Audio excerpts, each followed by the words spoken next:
안녕하세요. 풋볼 포레스트입니다. 손흥민 선수의 토트넘 하스퍼가 지난 금요일에 있었던 유로파리그 8강 1차전 아인트라트 프랑크푸르트와의 홈 경기에서 실망스러운 무승부를 거두었고, 손흥민 선수는 토트넘 하스퍼의 득점에 기점 역할을 해내면서 나름대로 좋은 활약을 보여줬었는데, 어처구니 없게도 토트넘 하스퍼의 현지 매체에서는 손흥민 선수에 대해 맹 비난을 보냈고, 일부 토트넘 하스퍼 팬들 또한 손흥민 선수에게 비난을 보냈다는 정말 어처구니 없는 소식이 전해졌습니다.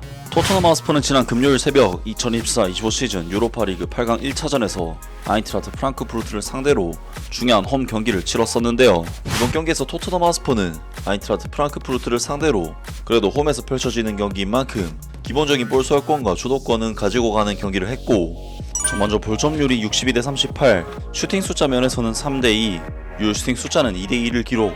경기 모멘텀 데이터를 살펴보면 경기 스탯보다도 실제로 더 큰 차이를 보이는 경기력적인 부분에 있어서는 거의 압도적인 차이가 있었는데요. 하지만 토트넘 하스퍼는 워낙 높은 라인을 통한 공격적인 경기 운영을 했기 때문에 뒷공간에 많은 공간을 남겨두는 약점이 존재했는데, 결국 전반전 5분 토트넘 하스퍼는 한 번의 역습의 찬스를 내준 것을 우고 에키티케 선수가 정말 환상적인 드리블과 슈팅으로 득점을 터뜨리면서 토트넘 하스퍼는 프랑크푸르트를 상대로 경기력적인 우위를 잡았음에도 불구하고 실질적인 득점에 있어서는 리드를 내주는 최악의 상황으로 경기가 전개되었습니다. 하지만 아인트라트 프랑크푸르트는 선제 득점을 터뜨린 뒤 다소 지키는 식으로 경기를 하다보니 안 그래도 경기 초반부터 지배적인 경기력을 보여줬던 토트넘 하스퍼의 기세가 더욱 살아나는 계기가 되고 말았는데, 토트넘 하스퍼의 전반전 중후반 공격을 이끈 선수는 토트넘 하스퍼의 캡틴 손흥민 선수였습니다.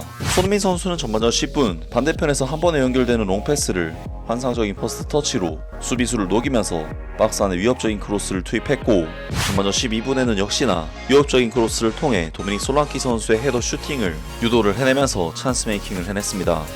그리고 토트넘 하스퍼는 전반전 18분 도미닉 솔랑키 선수의 환상적인 크로스를 베라논 존슨 선수가 거의 득점을 터뜨릴 뻔했지만 헤아테 선수의 클리어링이 막히는 등 계속해서 좋은 찬스들을 만들면서 아인트라트 프랑크푸르트를 위협을 했는데, 결국 전반전 26분 토트넘 하스퍼는 제임스 메디슨 선수의 땅볼 크로스를 이어받은 페드로 포로 선수가 환상적인 힐킥으로 득점을 터뜨렸고, 토트넘 하스퍼는 사실 0대1의 흐름은 정말 엄청난 위기가 될 수도 있지만 일단 원점으로 경기 상황을 돌려놓는데 성공했습니다. 그리고 이번 득점 역시 손흥민 선수의 기여가 굉장히 컸던 득점이라고 할 수가 있었는데, 왼쪽 측면 낮은 위치에서 볼을 받은 손흥민 선수는 환상적인 로빙 킬패스로 도미닉 솔랑키 선수에게 공간 패스를 찔러줬고, 이것이 득점으로 연결이 됐기 때문에 이번 득점은 손흥민 선수의 기점 패스가 굉장히 중요한 역할을 했던 득점이라고 할 수가 있었습니다.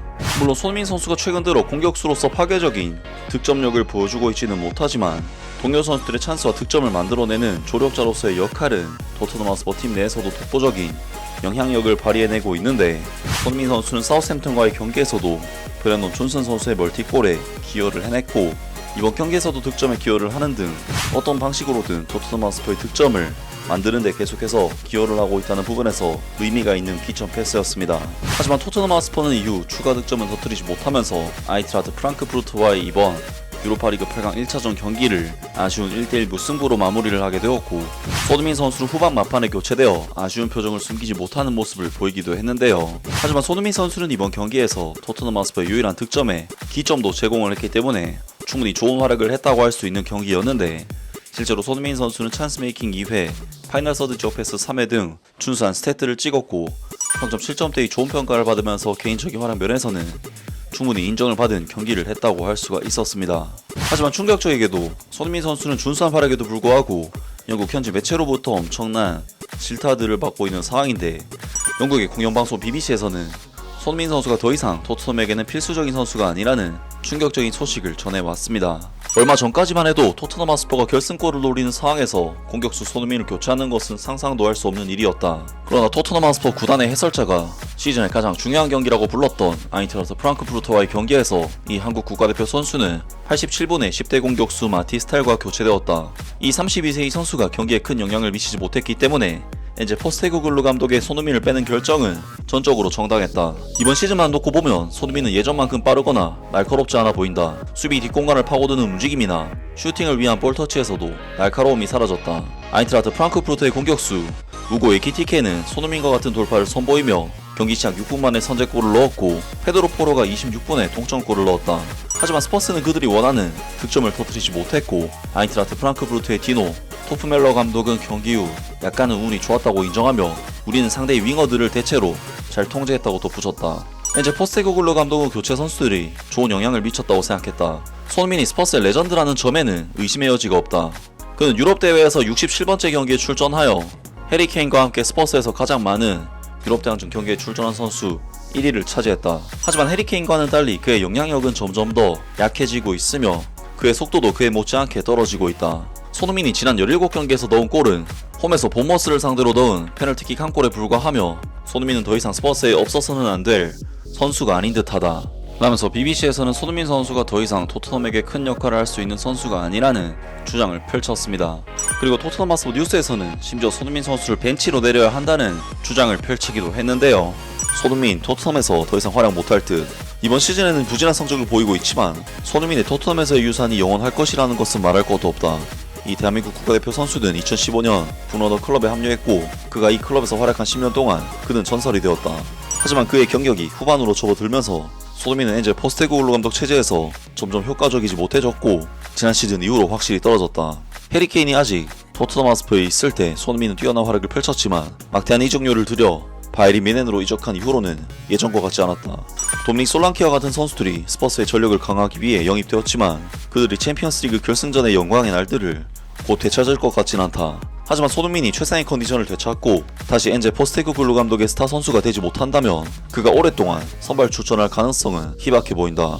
라면서 토트넘 하스퍼 뉴스에서는 손흥민 선수가 더 이상 예전과 같지 않다는 미친 억가를 시전하는 보도를 냈고 심지어는 손흥민 선수가 벤치 명단으로 떨어질 수도 있는 그런 수준의 선수라는 충격적인 의견을 냈습니다. 앞서 언급했듯이 손흥민 선수는 이번 시즌 물론 자신의 고점에 비해서는 다소 떨어진 폼을 보이고 있는 것이 사실이긴 하지만 막상 토트넘 하스퍼는 손흥민 선수가 빠졌을 때 완전히 경기력이 박살나는 모습을 보였기 때문에 영국 현지 매체의 이러한 주장은 사실 공감을 하기 힘든 주장이 아닐 수가 없는데요.